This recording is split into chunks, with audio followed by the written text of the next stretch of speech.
नमस्कार दोस्तों, कैसे हैं आप। आज के इस वीडियो में हम चर्चा करेंगे ऋषि दुर्वासा, दुर्योधन और पांडवों के बीच घटित एक बहुत ही अद्भुत घटना के बारे में। एक बार ऋषि दुर्वासा हस्तिनापुर में राजकुमार दुर्योधन के महल में पधारते हैं। दुर्योधन दुर्वासा ऋषि के बारे में ये बहुत अच्छी तरह से जानता था कि उन्हें क्रोध बहुत जल्दी आता है।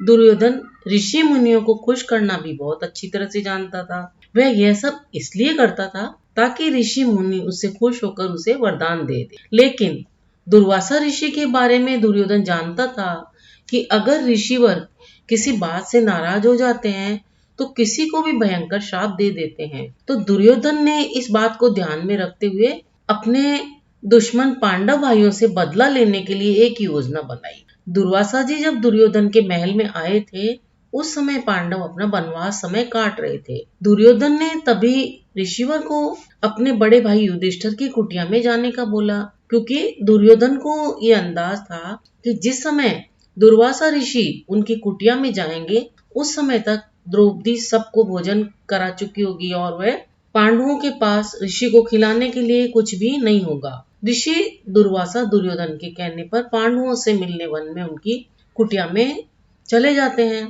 वनवास की इस अवधि के दौरान पांडवों के पास अक्षय पात्र के माध्यम से भोजन प्राप्त होता था। सभी पांडवों को भोजन कराकर द्रौपदी भी अपना भोजन खा लेती थी। द्रौपदी के पास सूर्य देव का एक वरदान था जिससे वह अक्षय पात्र से अपने खाने से पहले कितने भी लोगों को भोजन खिला सकती थी। लेकिन उस दिन ऋषि मुनि के पहुंचने से पहले सभी पांडव को खाना खिलाकर द्रौपदी खाना खा चुकी होती है, तो उस समय उसके पास परोसने के लिए कुछ भी नहीं होता है। तब पांडव यह सोचकर घबरा जाते हैं कि इतने बड़े महान ऋषि को वो क्या खिलाएंगे। तो ऋषि मुनियों को भूखे पेट भेजना धर्म के खिलाफ भी होगा। पांडवों को यह भी पता था कि ऋषि दुर्वासा धर्म के बहुत पक्के हैं। उन्हें इस बात पर गुस्सा आ सकता है और उसके बाद वे श्राप भी दे सकते हैं। लेकिन इसी समय जब दुर्वासा ऋषि अपने साथी ऋषि के साथ भोजन से पहले स्नान के लिए नदी में जाते हैं, तब द्रौपदी अपने प्रिय भाई समान मित्र कृष्ण जी से मदद के लिए प्रार्थना करती है।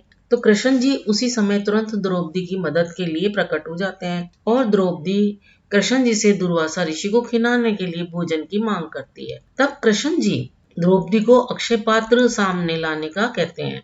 जब द्रौपदी अक्षय पात्र सामने लेकर आती है तो उसमें चावल और सब्जी कुछ कण ही होते हैं। कृष्ण जी उस भोजन के अंश को ग्रहण कर लेते हैं और फिर भीम से ऋषि लोगों को भोजन के लिए बुलाने का बोलते हैं। भीम ऋषि दुर्वासा के पास जाकर उन्हें भोजन के लिए आमंत्रित करता है। तो ऋषि दुर्वासा को अपने तपोबल से यह आभास हो जाता है कि कृष्ण जी ने अपनी माया से पांडवों की कुटिया में भोजन प्रकट कर दिया है।